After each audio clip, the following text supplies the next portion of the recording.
संधि की घात 3 को हम लगातार हल कर रहे हैं और अब हम पढ़ने वाले हैं विसर्ग संधि। और विसर्ग संधि में स्वर या व्यंजन के मेल से हुए विकार या परिवर्तन को विसर्ग संधि कहते हैं। विसर्ग संधि हमें 3 तक हम पहुंच चुके हैं। विसर्ग संधि में विसर्ग संधि का अगर पहला नियम अगर आप देखते हो तो विसर्ग के पहले अ और बाद में भी अ अथवा सघोषवर्ण प्रत्येक वर्ग का तीसरा चौथा पांचवा वर्ण या य र ल व ह आया हो तो विसर्ग का उ हो जाता है और वह उ पूर्ववर्तीय अ से मिलकर गुण संधि द्वारा ओ बन जाता है। तो कुल मिलाकर कहने का अर्थ है ये जो ओ लगा हुआ है ये विसर्ग में परिवर्तन होगा जब हम संधि विच्छेद करेंगे। तो आप देख पा रहे हो मनोविकार, यशोदा, मनोभाव। तो अगर हम मनोविकार का संधि विच्छेद करते हैं तो हम थोड़ा सा इसको यहाँ पर करते हैं। मनोविकार का संधि विच्छेद करने वाले हैं यहाँ पर। मनोविकार,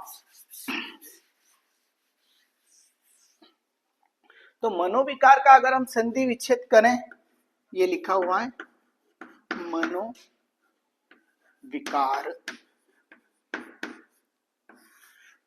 तो क्या हो जाएगा? मनः धन विकार,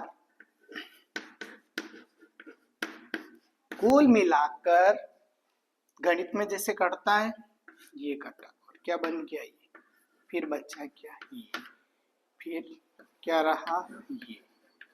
तो इस प्रकार से यहाँ पे धन का निशान लग जाएगा। यशोदा,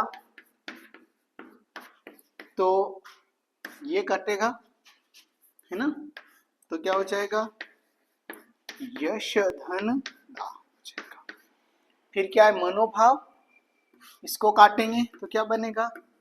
मनः धन भाव, यानी ये कट रहा है और यहाँ पर क्या बन रहा है?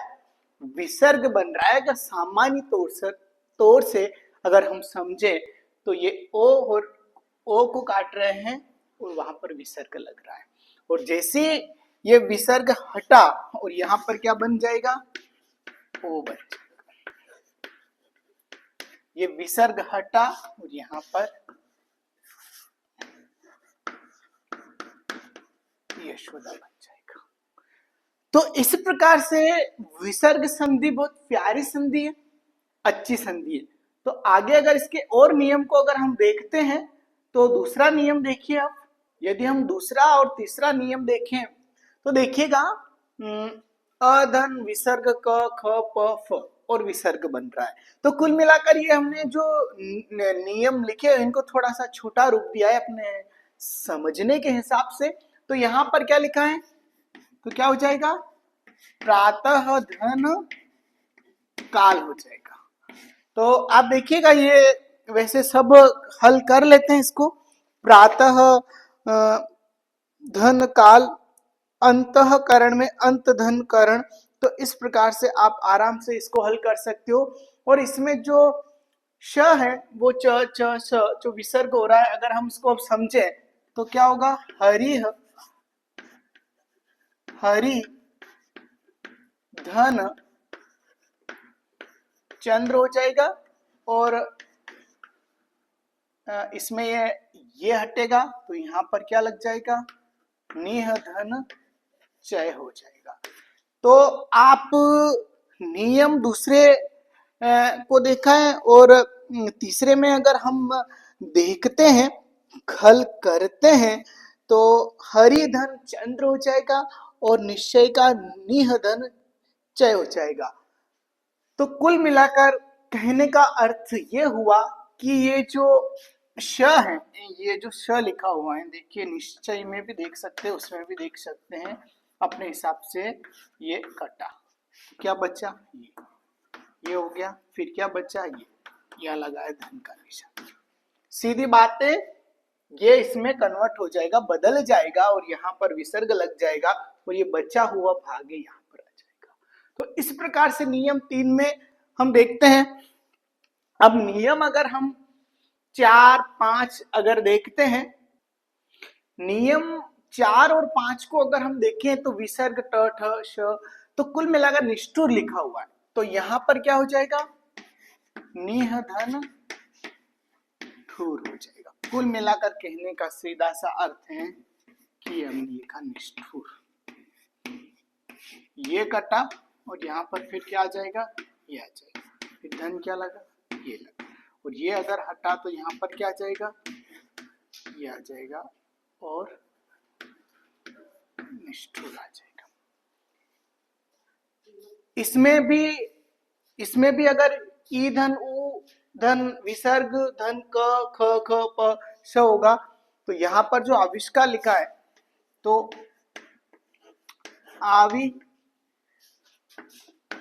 धन कार, तो क्या होगा, जैसे आविष्कार लिखा है आविष्कार, तो इसको यहां से काट दीजिएगा। फिर बचा क्या है, ये। फिर वहां पर जो आपने काटा यहाँ पर आपको विसर्ग लगाना है, जो बचा है यहाँ पर लिखना है। सीधी सी गणित है। तो नियम 4 और 5 में अगर विसर्ग संधि में देखें हम तो ये कट जाएगा और ये रह जाएगा। तो अब हम नियम 6 और 7 को अब देखेंगे।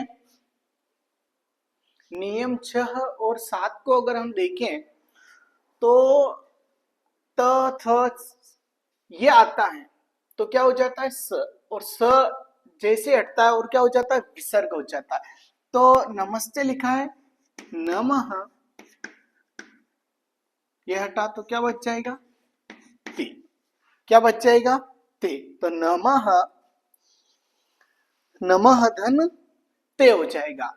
तो देखिएगा अगर इसको अगर हम और समझे तो ये लिखा है जैसे नमस्ते, तो ये जैसे ही कटा फिर क्या बचेगा, विसर्ग आ जाएगा।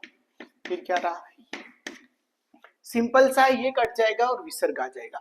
अब यहां पर क्या है कि अगर र आया हो तो ये जो बड़ी मात्रा है, बड़ाऊ और बड़ी, तो किसमें बदल जाएगी, छोटी में बदल जाएगी। और कब बदलेगी, जब हम विच्छेद करेंगे। और जैसे विच्छेद होने के बाद जब वाक्य बनेगा तो बड़ी और बड़ाऊ हो जाएगा। अब जैसे लिखा है नीरस, तो देखिए छोटी लग रही, र आ रहा है, नीह धन रस। अब जैसे इसका ये बना तो नीरस हो जाएगा। अब इसमें भी दुराज लिखा है, तो जब हम संधि विच्छेद करेंगे तो क्या हो जाएगा, नियम कह रहा है कि छोटा हो जाएगा, फिर राज हो जाएगा। और फिर जैसे ये बना तो क्या हो जाएगा, दुराज हो जाएगा। तो इस प्रकार से नियम 6 और 7 में हम आराम से इस प्रकार से हल कर सकते हैं। हम लगातार संधि की घात 3 को हल कर रहे हैं और अभी हम विसर्ग संधि के नियम 6 और 7 को हमने अभी पढ़ा है।